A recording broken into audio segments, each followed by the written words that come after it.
Okay, well, let's get started. So, good evening, everybody. I'm Command Sergeant Major Plummer. I'm the United States Army Engineer Schoolhouse, CSM. So tonight, really, the focus is on listed personnel management opportunities, and we're going to talk through some promotion board tips and tricks, if you will. So, in the room, sorry, we had to move around the camera a little bit, but we've got a whole panel here at Fort Leonard Wood. So we've got Command Sergeant Major Galick, who's the United States Army Corps of Engineers, CSM. We've got Sergeant Major Hill, who's from HRC.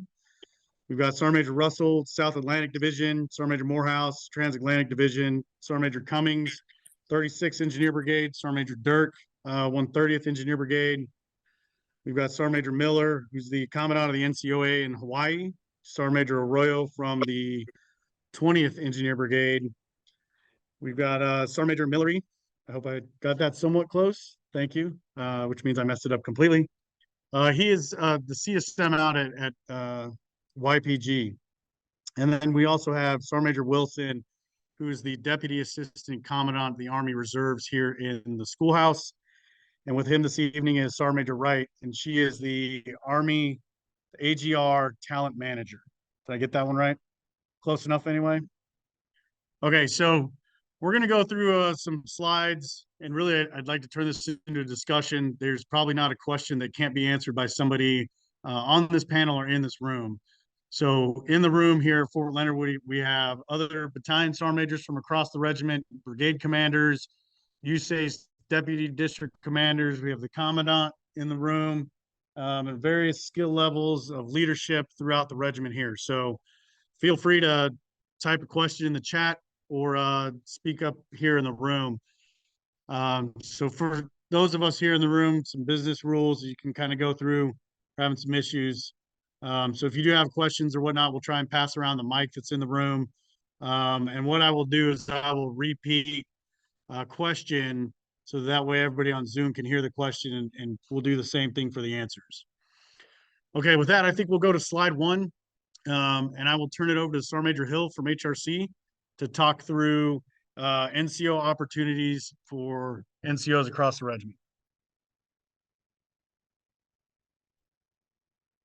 So on the slide that is not showing right now, what we've done is we've broken down the NCO ranks into two columns, combat engineering and construction engineering, and we've kind of laid out a map of how you could map out your career.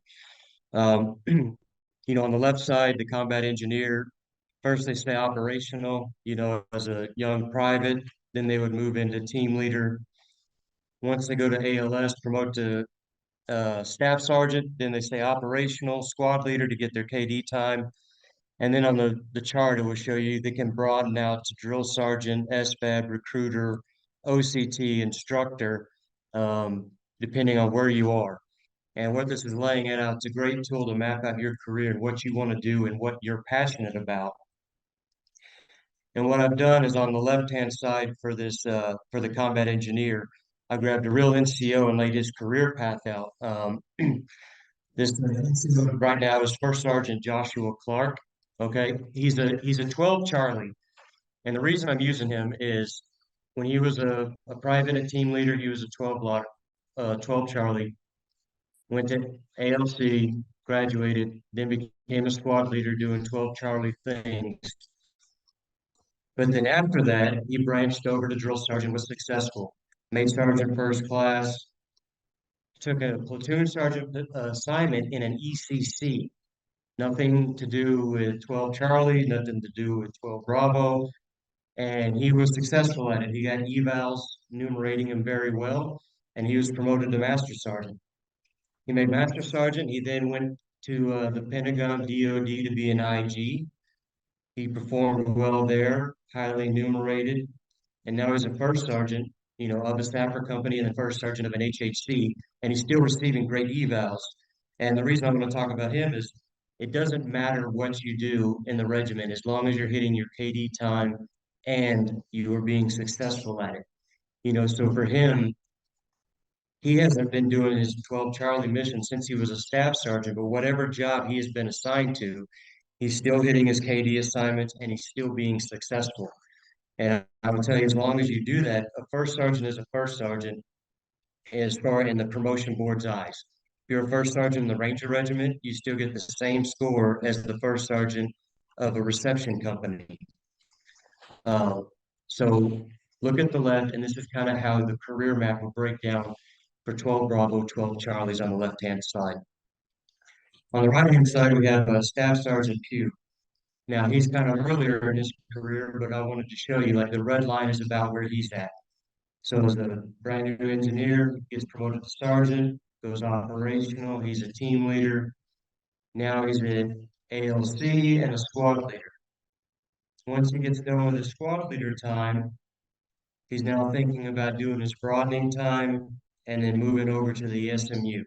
The Special Missions Unit does very well for our construction engineers. That's why we studied in there. Once he gets finished with that, he makes a decision to go to the senior leader course, gets his operational platoon sergeant time, does well there. Then he shifts over to broadening to do a fest team.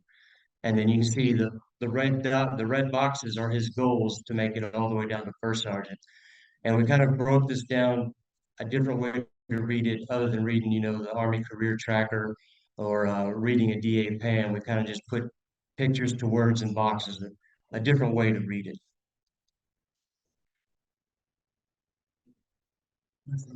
So the takeaway from what I was hearing is it's not necessarily what job you have, it's how well you perform in that job that leads to the promotion.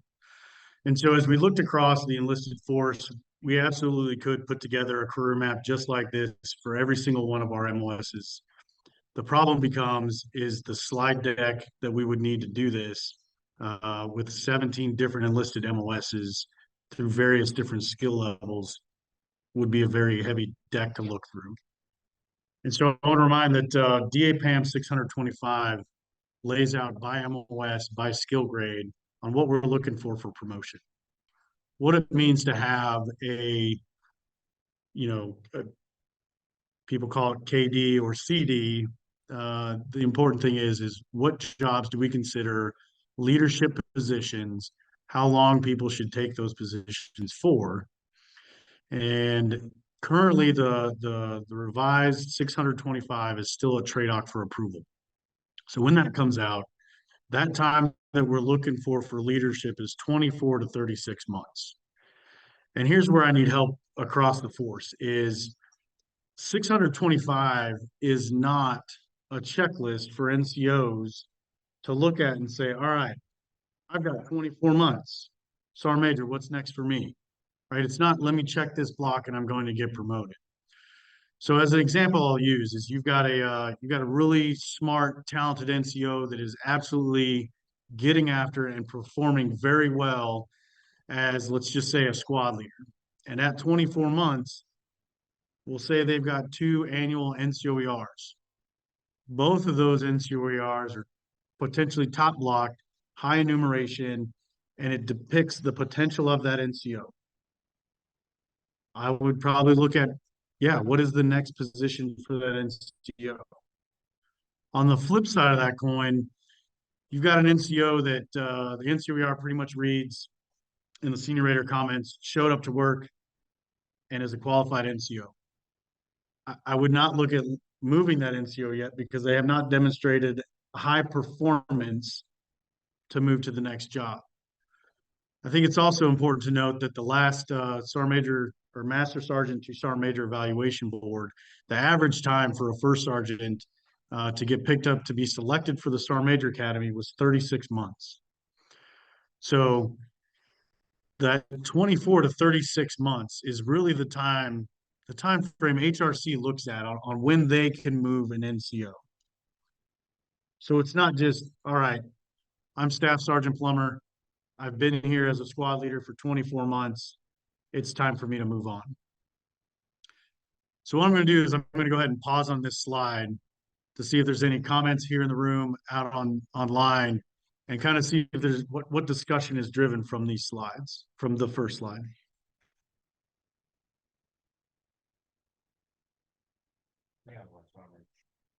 And that's what this question is more. Let's wait for like. Thank you. And folks out there in Zoom, if you can't hear us in the room, let me know, and we'll adjust fire.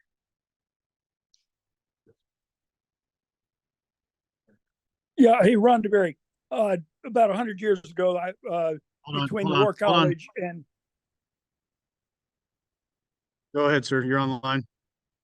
hey, yeah, my name is Ron DeBerry. About 100 years ago, between the War College and going off for district engineer, I was chief of combat sport division in EPMD, and back then it was 780,000 soldiers. But what is the?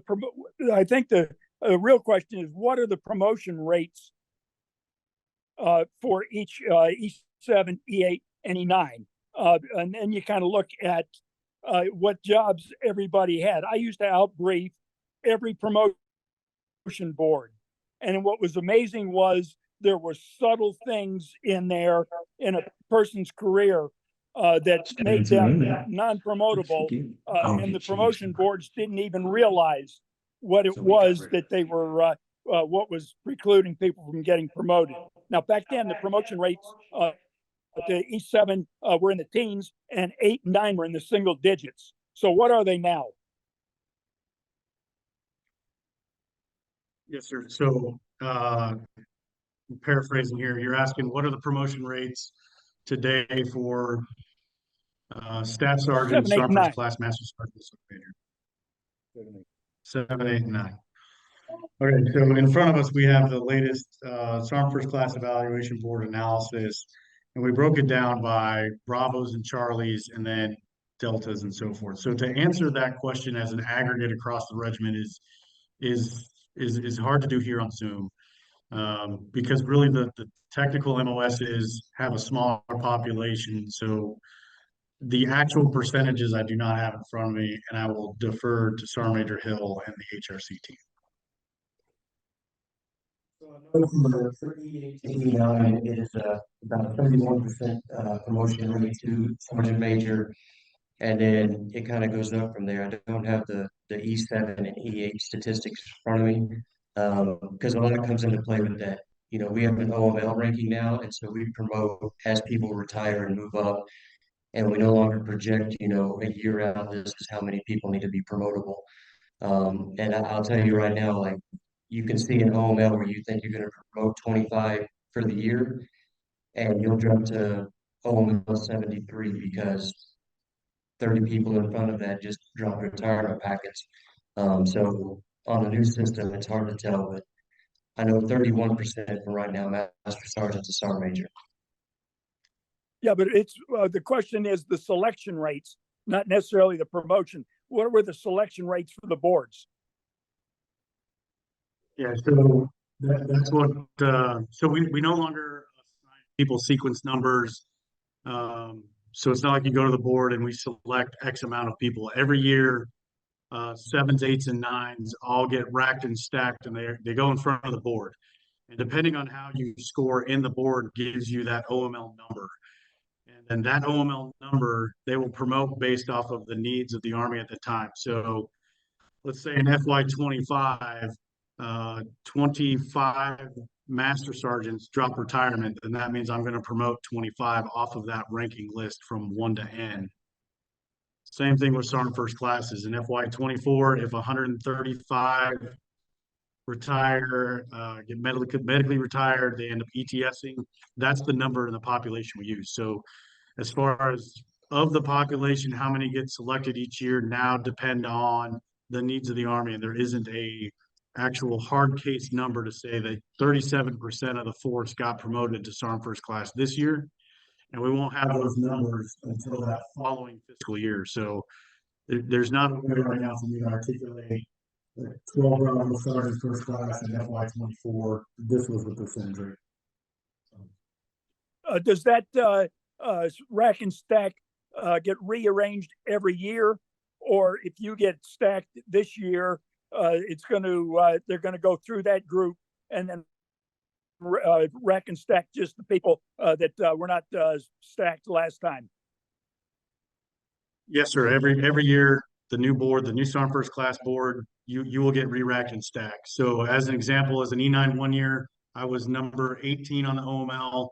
The next year I was number 9, number 5 the next, and it bounces from year to year. So what that does do for our NCOs is it still gives those NCOs the opportunity, the drive to improve their OML each year. And so your OML is driven by how well you do on the board, your evaluations, PT, and there's a few other criteria. So every year your OML can go up, or it could go down. And that's one of the things that we're talking about this evening. Okay, we got another hand up online. Hey, Sergeant Major, this is Sergeant Major Guida from the 4th Engineers at Carson.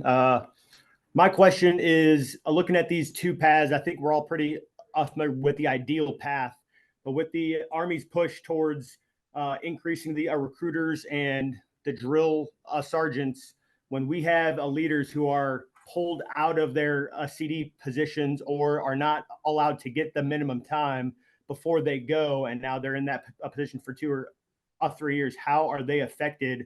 Or is there a look at making at least the recruiters back into a CD spot to not have those NCOs fall behind their peers?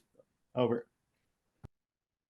That's a great question. So the question was, as NCOs get pulled to be filling one of our other assignments, whether it's drill or it's recruiter, and they are not KD complete or CD complete, that kind of goes back to that discussion about what is the minimum requirement, maximum, that's a bandwidth, right? So for drill sergeants, it's still considered hard leadership time. They will get evaluated by the board in that manner. You brought up, what about recruiters, for example? That was a great discussion during the Nominative Leaders Summit last year. I actually sat on that panel where we discussed it. And ultimately, although we've got some really solid NCOs doing great work in recruiting, it's a different type of leadership style, a different mission set that doesn't necessarily translate the skills and leadership abilities that we're looking for in platoon sergeants and squad leaders, platoon sergeants, and first sergeants. So that's why recruiting is still going to be considered a broadening assignment. So if looking back at this, when I think about what is the ideal NCO, an NCO that highly performs in that leadership role, let's just say for 3 years, and then goes and does a broadening assignment, gets promoted in the broadening assignment, and then goes to the next rank, say a staff sergeant going to sergeant first class. So when we talk about behind your peers, in front of your peers, again, what are they doing? How are they performing? Are they just out doing recruiting? Are they seeking other opportunities through the regiment's credentialing program? Are they seeking, and I'm going to say education opportunities because there's only really 2 jobs for an enlisted NCO. Enlisted NCO, they're the same thing. There's only 2 positions that require a degree for a non-commissioned officer, and that's the fellowship at the Sergeant Major's Academy and the White House Fellowship. There's no other requirement for a non-commissioned officer to have a degree. However, in the 3 domains between institutional, operational, and self-domains, that is the hardest one to evaluate on the board. We can see people, how they're performing in the operational Army through their evaluations. We can see how they're doing in the institutional domains through their 1059. But really, the only way the board sees how you're doing in the self-development is either college, a credentialing, either PMP, Lean Six Sigma, and those type of things, or are they learning a different trade? Say, they went to welding school or HVAC or another trade school through the apprenticeship program that we have that is now being part of the STP. So I don't really like looking at it as behind their peers, because ideally what happens is whether you do broadening on the front end or broadening on the back side of that leadership time, those NCOs should mirror back up at the same board, if that makes sense. So Major, it makes a sense. I guess my only concern is when they are directed to leave the position before they hit any kind of a time. The example specifically is I've got a sergeant first class who didn't have a PSG time because the unit that he was put at was completely full and he couldn't move. And he just graduated the ARC, and now he's going to be a recruiter for 2 or 3 years. And he said, well, I guess I'm just going to retire at the end because he he understands that he is no longer competitive because he has a PSG timeout at 16 years into the Army. Over. So I think that's the discussion you need to have with that NCO and realize that it's not a career ender to go to that. It's what the Army needs, and we promote off of potential. So if he does well in recruiting and comes back to the operational force and knocks out platoon sergeant time, they will be fine. They just need to understand that there are jobs in the Army that we require non-commissioned officers to do, and that is what we are here for, is to support the Army in their efforts.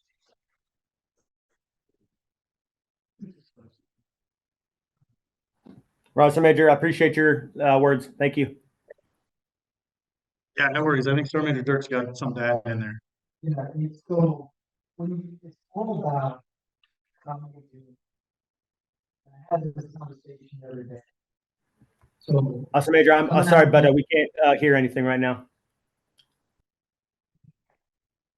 Come on down, brother. It's all right. We're just doing a position. He'll come out here in front of the computer and talk to the mic. Am I talking to the mic or the computer? Just both computer. Okay. Hey, so what I want to tell you is it's about how you do in position. Bottom line, coming out of being a successful platoon sergeant, I went to Stuttgart Garrison and I ran a first sergeant's barracks program for the garrison, not in an engineer position. Sergeant Major took me in his office, said, "Hey, this is the place we send people to take a knee." And I wasn't ready to take a knee. I had 12 years in the Army at the time.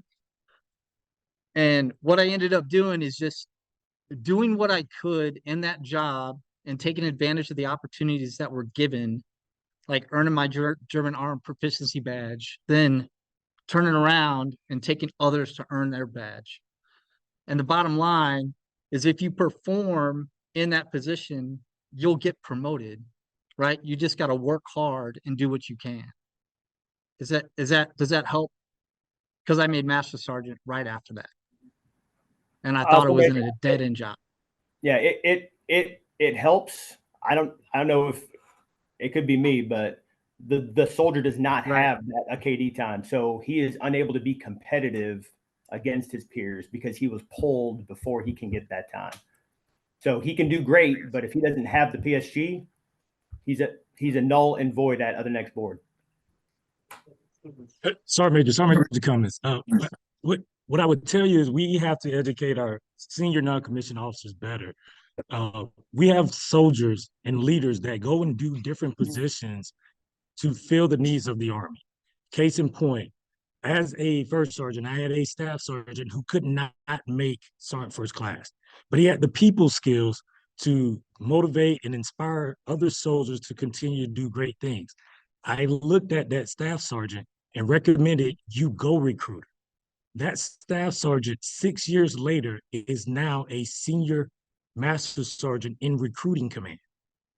It may not be the path that they wanted to take, but it's the path that the Army needs them to take.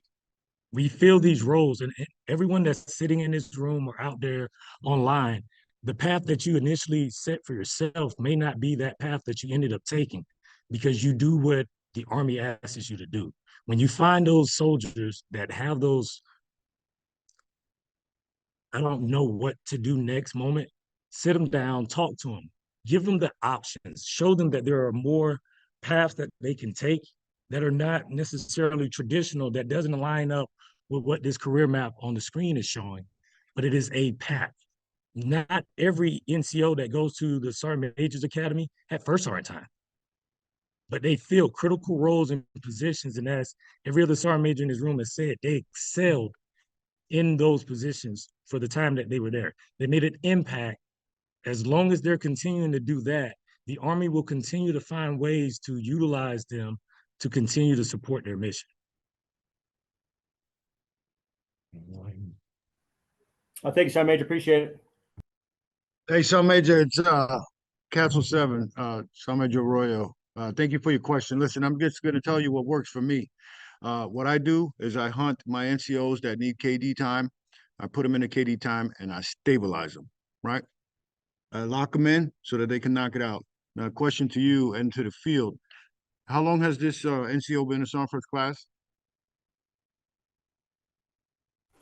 Sergeant Major, it's been about, if I remember right, about a year and a half right now, Sergeant Major. What was that Sergeant First Class doing for that year and a half? So he had to go into an ops NCO spot because all the PSG spots were full. Got it. Did you have any PSGs that had their 24 to 36 month and were knocking it out of the park that could maybe have been moved out? Negative. They all came at about the same time. So I had five, or as were the 4 spots with 5 of folks who came within a few months of each other. So they were all less than the 24 months of Sergeant Major. They were all Sergeants First Class? Roger, Sergeant Major. Oh, wow. Well, you're the only one in the Army that got all Sergeant First Classes. So I feel your concern, and I agree with everyone's advice. But that might be where you might have to make a sacrifice to take care of the NCO, maybe find them another organization that they can knock out their hard platoon sergeant time. Because honestly, I was a panel member on the Sergeant First Class Evaluation Board, and my radius philosophy was time with soldiers holds more weight than anything else, right? Because I want leaders that have time with soldiers dealing with personal issues, their family, taking them to the field, jumping out of airplanes, rappelling out of helicopters, diving on the water. Well, you can't dive anywhere else, right? You can skydive, right?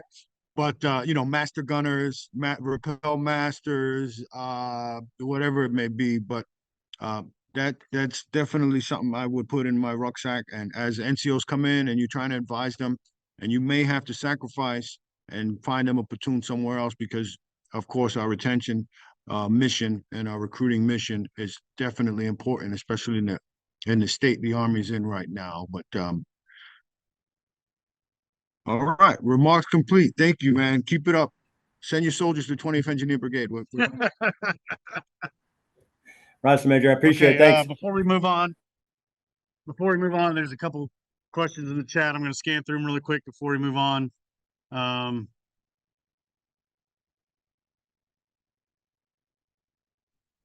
That's a good one.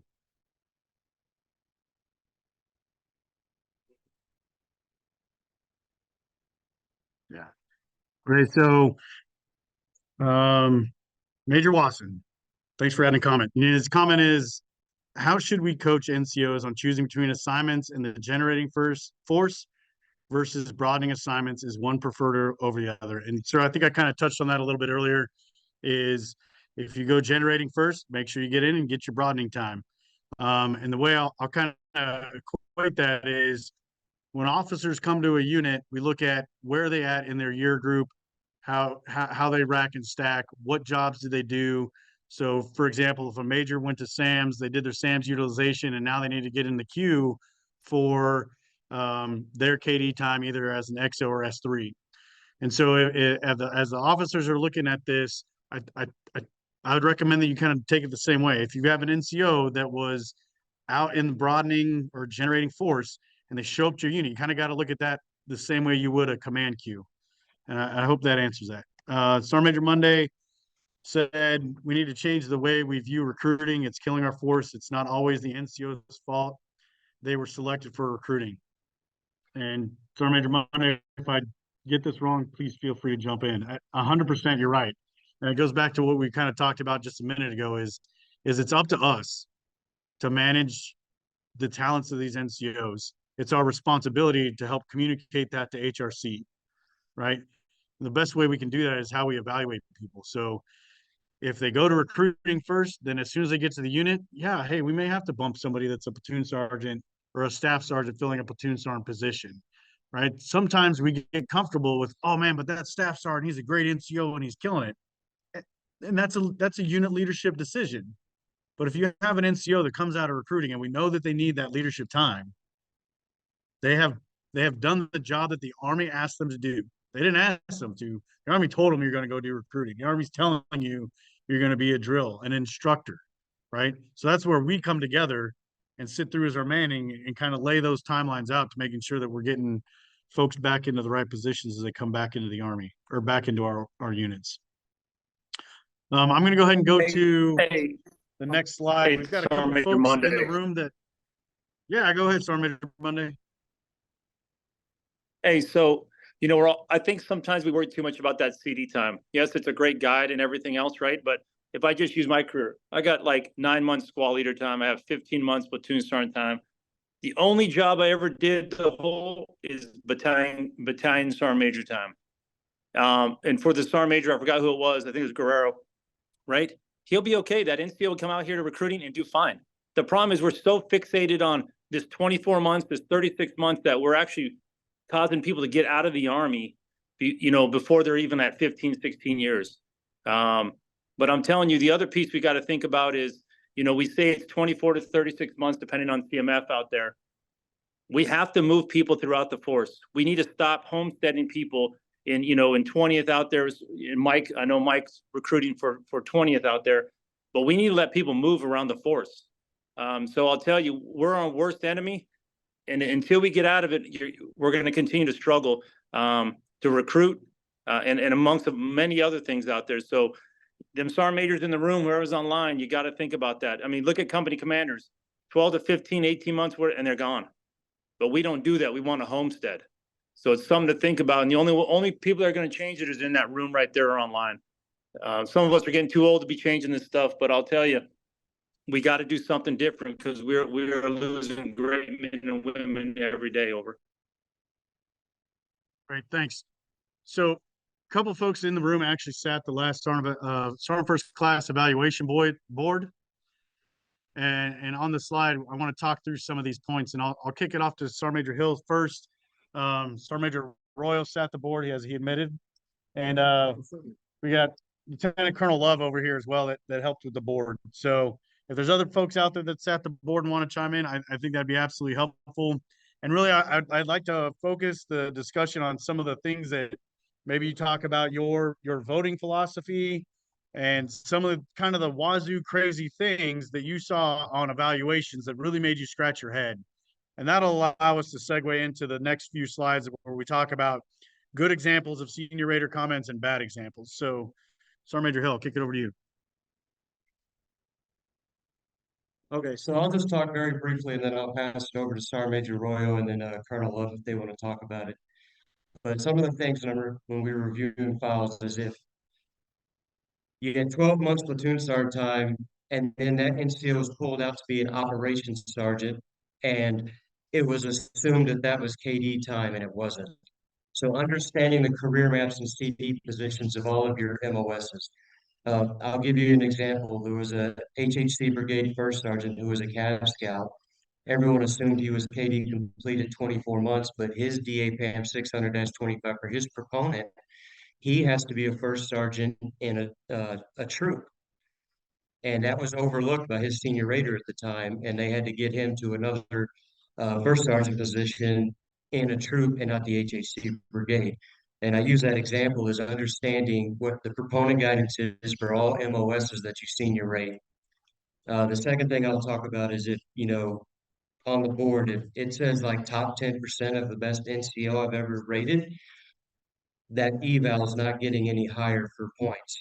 Okay, that anytime you use percentages, you're telling the board, don't promote. And with that, I will pass it off to Sergeant Major Royal. So I agree with everything that Sergeant Major Hill said. The worst thing that I saw while I was on the board was bad NCOER, just write-ups, right? Because the panel isn't given a time limit on to how much time they can spend looking at a packet. However, you will go home at 1700 or whatever the mission is. So, you feel a little bit of pressure. So you don't have a lot of time to try to interpret what the rater and senior rater are trying to say. So these NCOERs need to be clear to the point. Promote, yes. Where do they rack? How well do they do? And where do they fit in the future, right? What do you see them doing in the future that's going to benefit the Army, benefit the nation, and so on? And vague percentages, because again, the panel members don't have time to do Army math and figure out what top 30% is of a captain senior rater or something like that, right? Or general senior rater. We don't know what that means. 1 of 10, 1 of 5. number 10 of 50, which is a decent rating, right? When you have a big population, especially in HHBNs or division and core staffs, right? And then what we do in my organization, and it's not required, but we put that ACFT score in there too. Because my philosophy, my personal philosophy was if there is no ACFT score, what are you hiding? Right? So if we have one promotion to give, there's two NCOERs we're looking at. This is just an example. One has a PT score of 500 and one has zero PT score. At least I know this NCO gets a 500, right? And that holds everyone accountable, right? And in addition to that, even if the NCO has a limiting profile that they can only do 5 events, but they score 100 on every event, put that down. That means that NCO is still giving 100%. And they may have some battle injuries or recovering from something, but they're still giving 100%. And that says a lot to the board instead of zero PT score. Make sense? Are there any questions concerning to my personal rating philosophies? Thanks, man. Let's go ahead and go to the, yeah.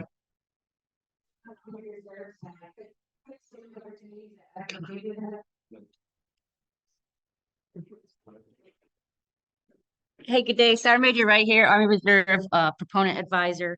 I just want to ask a couple questions on the Army Reserve AGR side because we don't get those same opportunities like the active duty side. We don't have EOCA, we don't have ROTC. So how do those AGRs rate when you're looking at them, like when you rack and stack them versus active duty? Over.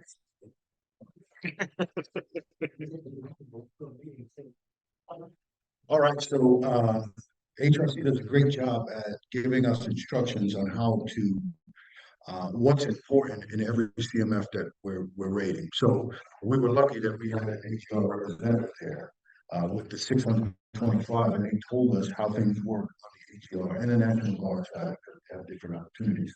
But the CMF and there was a couple, 2 and 3 representatives broke it down and gave it to us on digits so we can remember what's important in the HR side of the house. And we got the same thing. I think we did a PAO, which I'm not familiar with the MOS, or and they broke down what's important, like station manager or multimedia manager, things like that we weren't used to hearing, but that helped us. Makes sense. I hope I answered your question. On the AGR side, is there anything we can add to the board brief that would assist with the panel? Absolutely. I'm not sure what the reporting is to make those changes for you, but you can definitely go to the AGR Sergeant Major, which he's not, so I think he's familiar with it. And I don't know if there's a personal brief now at the panel, or they just give the PowerPoint, the PowerPoint. So that PowerPoint needs to be updated every year. It breaks down KD time, what jobs are important, what special skills are important. Because something that we did as a regiment last year was we updated to 625. So in the past, let's say an ASI, if you were airborne, that held a lot of weight.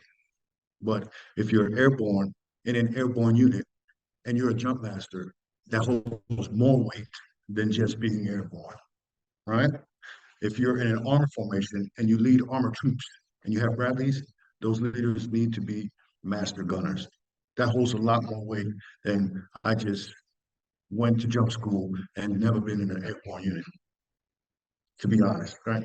And the same thing with rappel master and whatever other, we just want to make sure you're the expert, you're training troops, and you lead them from the front.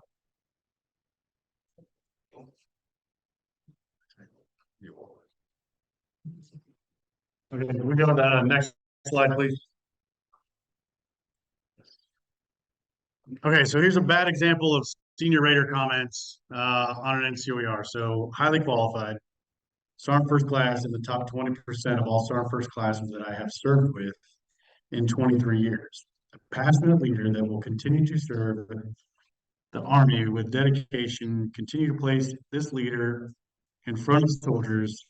He possesses the potential to excel in most difficult positions and assignments, promote to Master Sergeant with peers, and sent to MLC as soon as possible.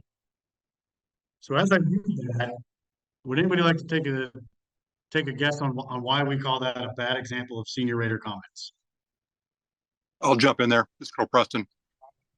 Too many Sure, go words. ahead, Colonel Preston. Yeah. When I Too look many at, words? yeah, I should have my philosophy would be first sentence has where you rank him and everybody you rated. And if you've only rating one person, in this case, he got 7. He's rating 7. He's probably rated more in the past, being 23 years. He could probably say he's number 3 of 20 I've senior rated in 23 years. And then I'd say what school he should go to. If he's been to all the schools, then maybe a broadening school. And then his next job, and that's it. I leave it alone. I get rid of that fluff, get rid of it. So where you rank, job, and school, and be done. That's a great point, sir. Thank you. Anybody in the room? Sergeant Major Wilson, go ahead and I'll just translate.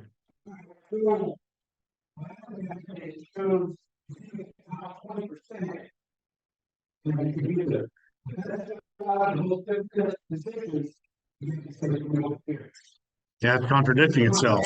Absolutely. So top 20%, but promote with peers and send to MLC as soon as possible. So we can clearly see in the example the contradiction between, a block check per se and then the words. And so, Colonel Preston kind of beat me to the punch, but there's really 4 things that, as I review NCOERs, that I look for, and I would argue most board members do, right? So number 1, take out all the verbiage. We're looking at, you don't have a whole lot of time on the board. We're looking for 4 things. Number 1's enumeration, right off the bat. Where do they fit? Okay.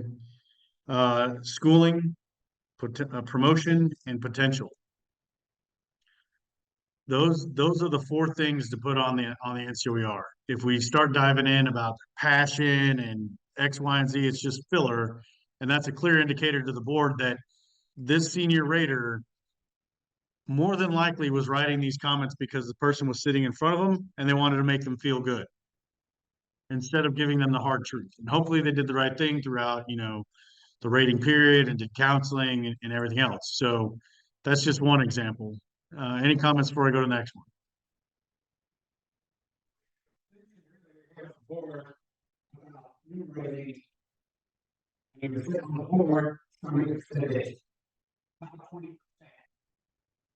You said that it mentioned on the first class board that really doesn't mean anything, or it doesn't really, when you're saying numeration, they need to find it. So the ideal situation is number 1 of X or X of X, number 4 of 5, number 4 of 30, whatever that is. It sends a very clear message. Now, if you want to use, you want to expand because maybe we all understand it's 24% for a senior rater profile on NCOERs. So you could take that number X of X out of this period of my career, right? You can say number X of X that I've senior rated in my organization, that I've senior rated in my career. That can play into it. But for me, you can tell I can't even run a Zoom meeting. So then you're going to ask me to sit on a board and now do math, right? And I don't do it very well. So if you're making me try and figure out guessing percentages and whatnot, but so also, I don't want to say using a percentage is not, you can use them, but it's about the message you're trying to send to the board. Okay. Let's go to the next slide. Okay, Sergeant First Class is number 1 of 3 Sergeant First Class. I currently senior rate and top 5% of all NCOs I've served with in my 5 years of military service. Promote to Master Sergeant and send immediately to MLC. Sergeant First Class is a future First Sergeant, will excel in any position. And you see on there, it's highlighted, promote now to Master Sergeant, but the successive assignment, number 1, is Platoon Sergeant and MQ. So just another example of the narrative.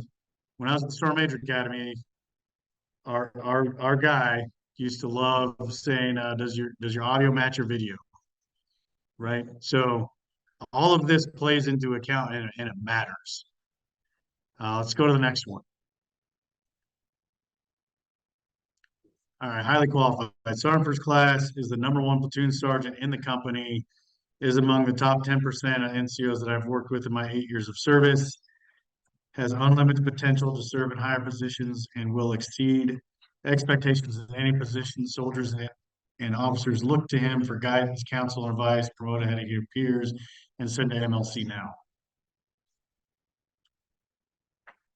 So HQ, #1, total ratings, 1. Rated this NCO once.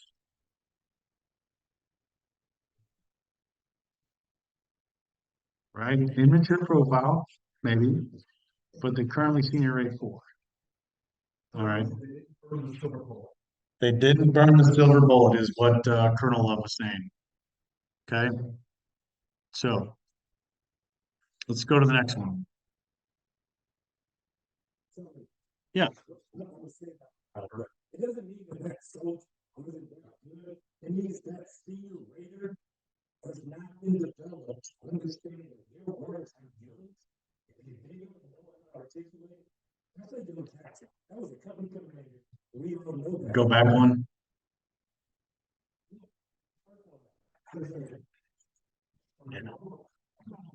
Okay. So what Sergeant Major Cummings in the room said is, and if I messed it up, just yell at me again. The NCO may be a highly performing NCO, but the senior rater comments don't reflect that. So if it's for saying platoon sergeant in the company, I would agree. That's probably the company commander that's rating them.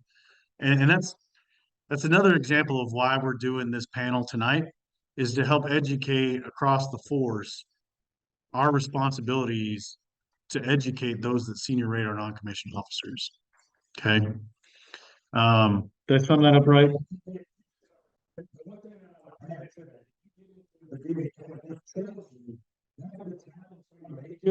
Supposed to review that COER or just the meeting, and they would have caught that if they would have seen it. But when they don't have them as a delegate, as a company commander, so that they can see it, they cannot help coach you. Yeah. Of what it should look like. Great point. Let me answer that one because I'm going to forget his point before I get to you.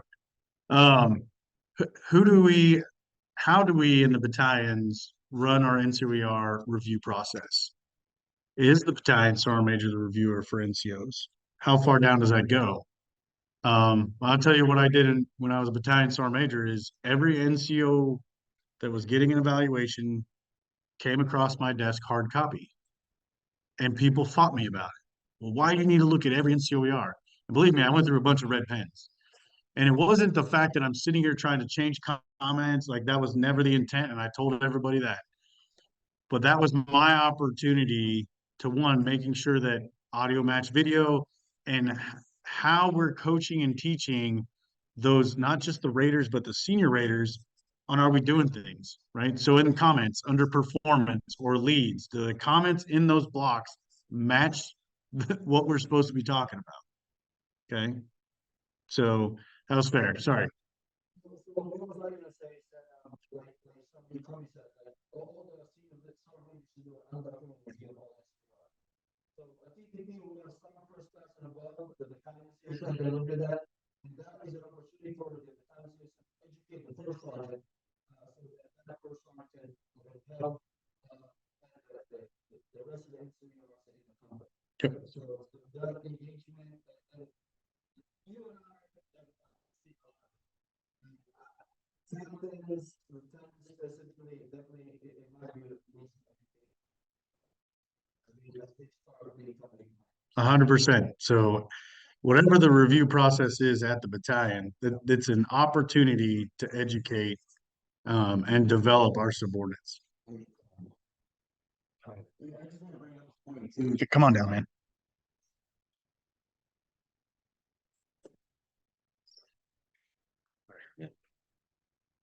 Hey, so hey, I think this is a perfect example, we have a captain, right? So I would tell you when I was the 20th Battalion Sergeant Major, I had a group come talk to me about taking all of the squad leaders and making the company commander a senior raider because some reason somebody somewhere in their career told them that the higher the rank of a senior raider, the better an NCOR be viewed at the board, which is nonsense.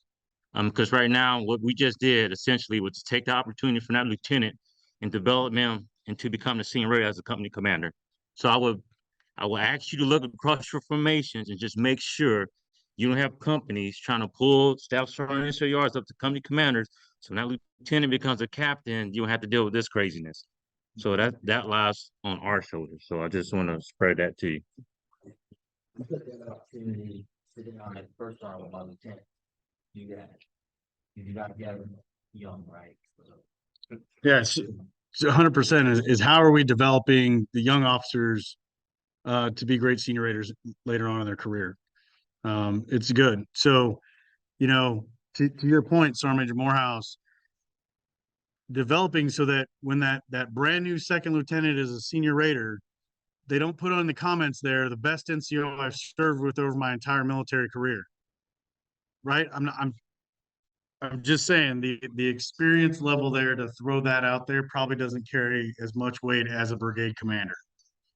So educating and getting that message across to the senior raiders on words matter, how you word NCOERs, how you pray, how you write out those 4 points that I talked about, send a message.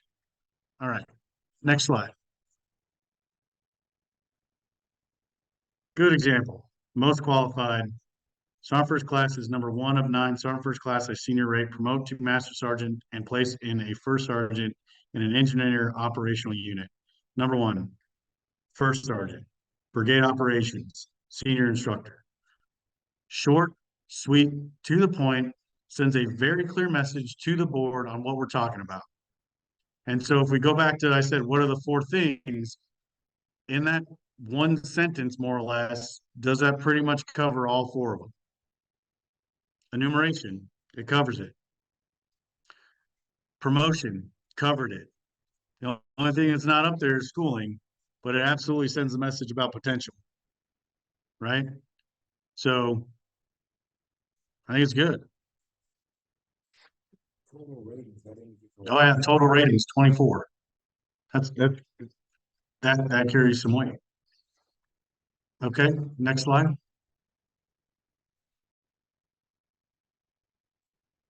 Number 1 of 3 has unlimited potential and the competence and presence to excel in challenging positions at all echelons, select for MLC and promote to Master Sergeant ahead of peers. 9 total ratings. Clear enumeration. Very clear message to the board. All right. Next question or next slide, please.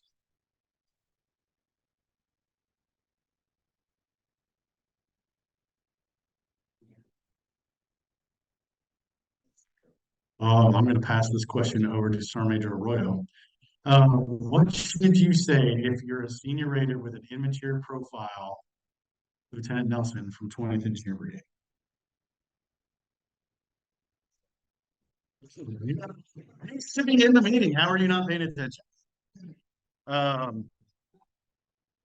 So what would you say if you're a senior raider with an immature profile?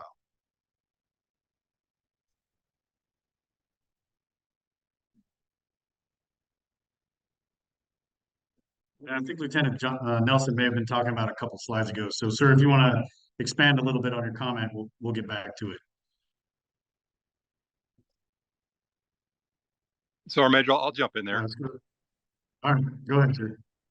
You know, when I worked at for officer evals and NCOs, I've done less NCOERs, but if you're in your first few evals, you kind of play to the heartstrings of the board. It's kind of the way I look at it sometimes. Your first 1 or 2, you can kind of either if you only have one guy you're rating or maybe 2, and you have a low profile, put some comments in there. You can still say, hey, the best one I've served with, and you're still giving them the highly qualified, because that's all you have. Or if you're able to, then rack and stack when you submit them. So if you got 3 people in this case, and then you make sure the first 2 have decent write-ups, give them the highly qualified or the most qualified. I'm getting it backwards, and then the third one or the fourth one, then do the most qualified. That's the way I've looked at it. Is low profile. I'm hoping the board kind of gives me some leeway on those first couple, but after that, once I get past 4, there's no more free chicken. Thanks, sir. All right, next slide.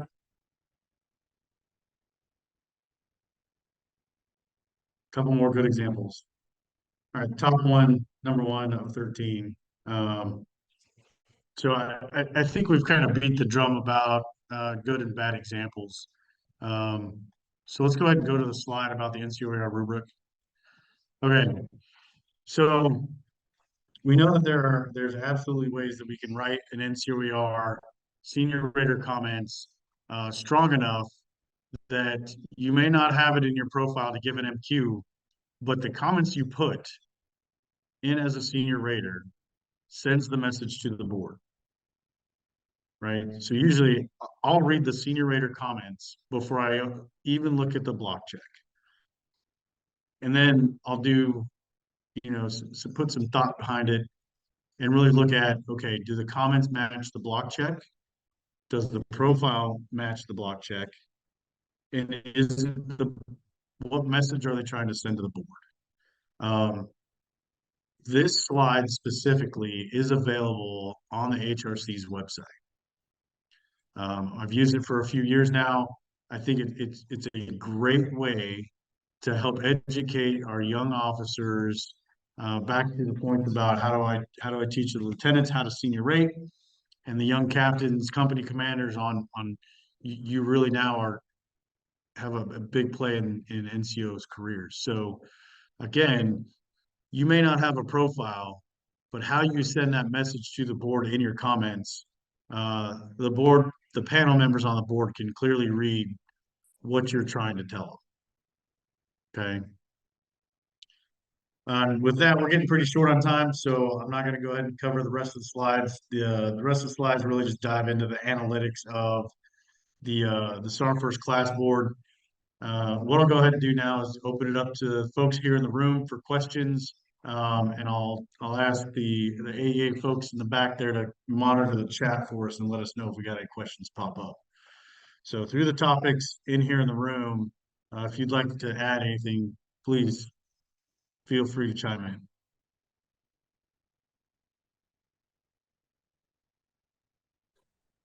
So I'm going to get it.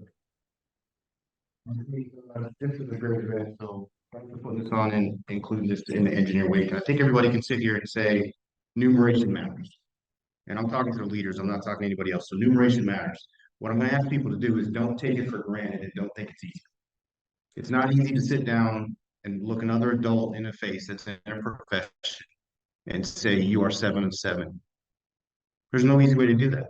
So what I want to say is that if commanders and senior enlisted advisors don't come into their command with a plan to do this, what is your metrics that you're using to evaluate people?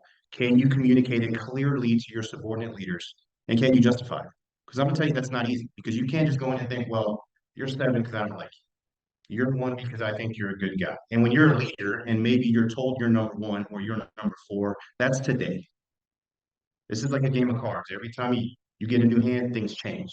And I'm going to tell you, as a battalion sergeant major, if I really wanted to know if I thought my positioning was right, Monday morning I'd walk around and I'd go to the company commander's office. I'd sit down and I'd say, hey, sir, ma'am, how do you think your first sergeant's doing? See, he's laughing because he knows I'm right. And because a commanders get senior leader enlisted envy.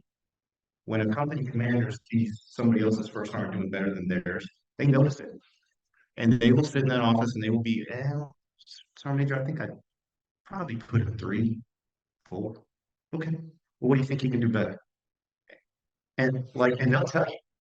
And it's almost exactly what I was thinking the whole time. So it's like, if you want to know the truth, if you're a leader, and if the commander and the senior enlisted advisor aren't communicating this to each other, because I've had an experience where I told somebody they were number 1, and then the first sergeant gets an NCOER and he was number 2. I got a phone call that night. And I told him, don't sign it. till I talked to the commander.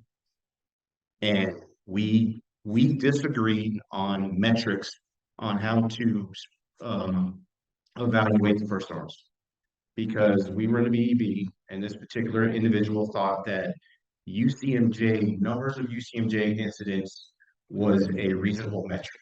And I didn't, because I believe Alpha and Bravo are full of 18-year-old 12 Bravos that like to get drunk and jump out windows. You know, Charlie is a big platoon full of nerds.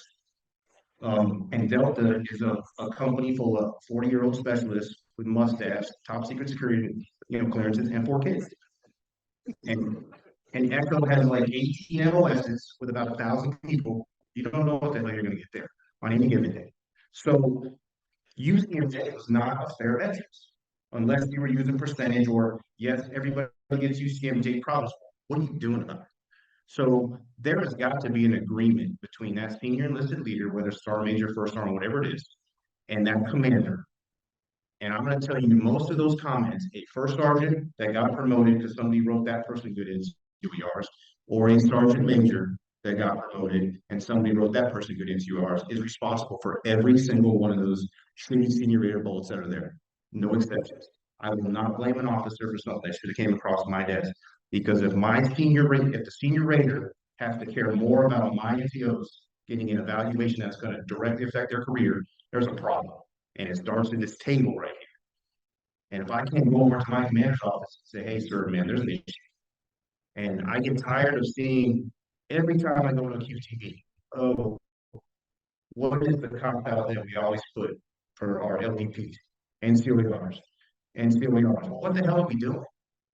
I've been in the Army 27 years, and I've seen every QTB I see, oh, we're doing NCOERs this month. What are you talking about then if there still is crap? Think about this. This is across the Army. This is an Army problem. So what are we teaching ourselves? So I'm going to leave it at that. It is kind of frustrating here. You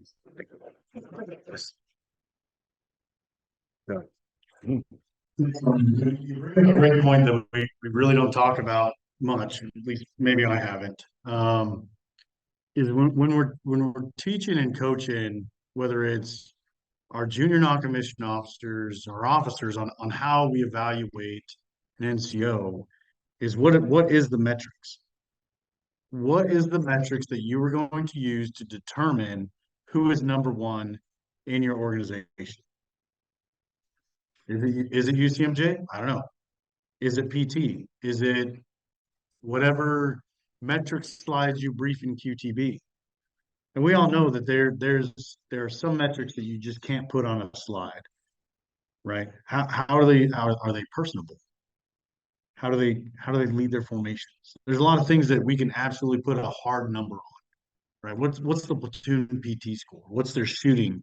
What's their readiness? What's their this? What's their that? So the point behind this is whatever it is that you're going to use it, make it known. Tell folks, hey, these are the things I think are important. I would absolutely put on there on a metrics if I was evaluating folks was, what is your leader development model? What are you doing besides just NCOERs and QTB? And leader development doesn't have to be on a Zoom meeting. It doesn't have to be on a PT run. It can literally be sitting in the corner in the regimental room, talking to another sergeant major over dinner. Leader development can happen pretty much anywhere at any time. So what are we doing? So I'll send it back out to here in the room while I check the chat. And if not, go ahead and wrap this up. I think that has to start, Sergeant Major, on the counselings. That should be clearly articulated in those quarterly counselings that are supposed to be done, not just a number and a date on the evaluations. I see it a lot in the field. Those counselings aren't happening, but mysteriously there's a date that appears for those counselings on those NCOERs. So if we clearly articulate that in those counselings, there should be no question when that eval comes, what that commander, what that sergeant major, what the first sergeant, whoever the rater is, standards for that eval. And if your senior great, you should be sitting down with your senior also, finding expectations too. Yeah, and to that point, I think it goes right back to, we talk about NCOER support forms. How much of them are used, right? And I've been very fortunate since I've been a sergeant major. My commanders have all dedicated time, put it on the calendar. Hey, sergeant major Plummer, we're going to sit down and talk. Every one of them. Now, did it go on a 4856? No, we had a great discussion. We put it on the NCOER support form so that later on, when it came time to write an NCOER, it wasn't like, oh man, it's like 7 months ago. What'd you do? So 100% agree with you. Counseling is absolutely important. And one of the things that I did when reviewing the NCOERs is I'll look at the counseling dates and I'll pull it up on a calendar. So if you're counseling and it just so happens that your counseling day is on, let's say, the 4th of July, and you've been here, CONUS, I would argue that probably didn't actually happen. Now, I know that's kind of contradictory to what I just said. It can happen anywhere, leadership development. So, ladies and gentlemen in the room and online, I really want to thank you for this opportunity. Last rally point we did, I was sitting there texting the commandant who was chatting with General Watson at the same time. I was like, hey, this is an awesome opportunity. Next one, let's pull on the NCOs and talk exactly this. So I want to thank AAA for being open to having us have the forum and the support from the commandant for letting us do this.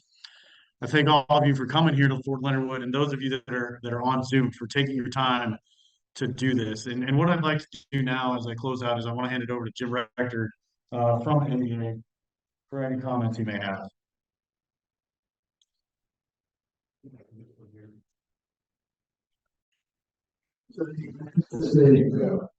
Great discussion. I guess I'll come up here. Yes, sir. It's only on the mic on the computer.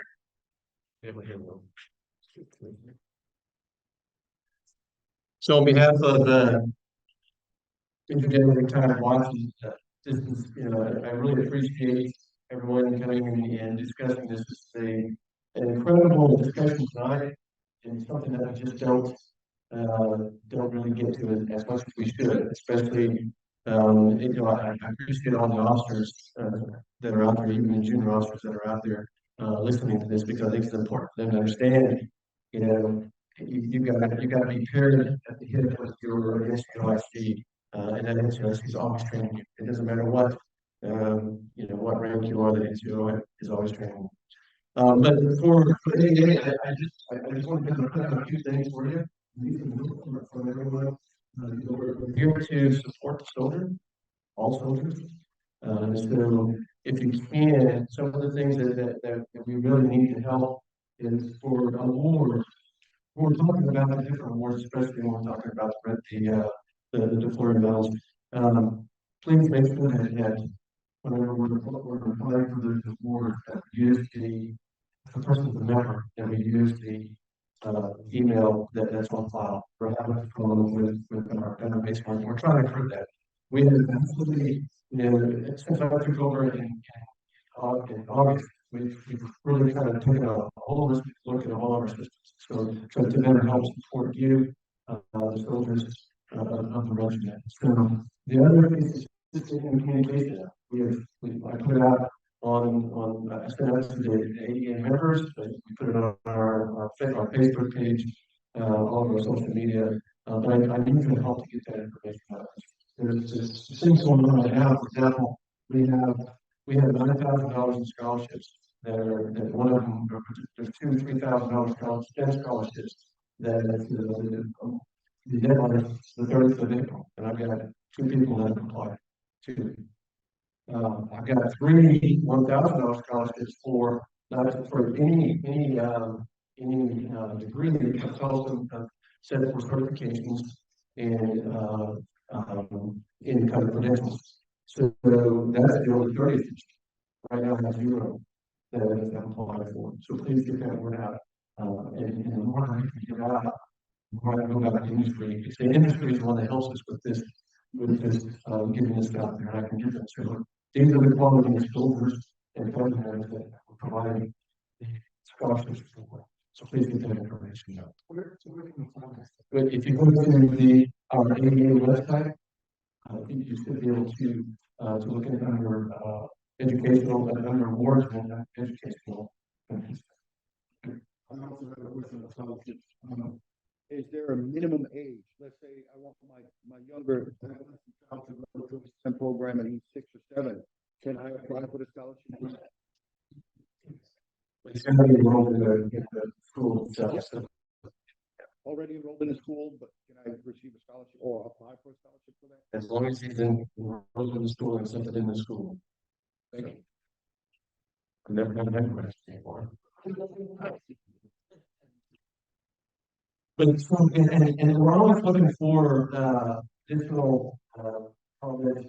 I received a couple of great comments on the video on how we can improve systems. So the more that we can improve our systems, and the last thing I'll talk about is we're looking at expanding our chapters. The chapter is very active. We have several other chapters that are very active, Tulsa, Arizona, South Carolina. But we're also looking at expanding into others. We have some that have tried to come up with, or that have volunteered in Wisconsin, Michigan, Pennsylvania,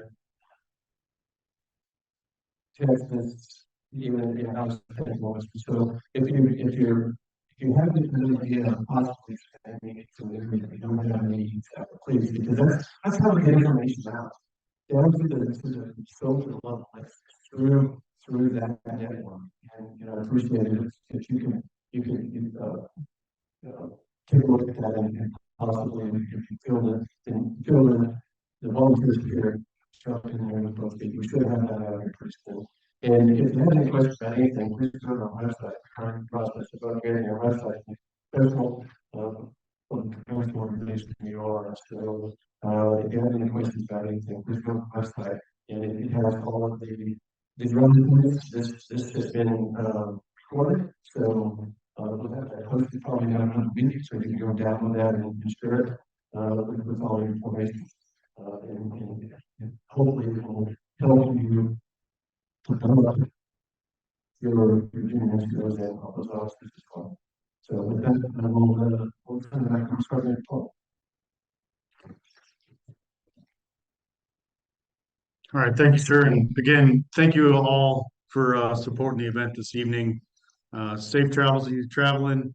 If you ever need anything, please feel free to reach back here to the engineer school and we'll help you out. Thanks, everybody. Essayons. So, Conrad,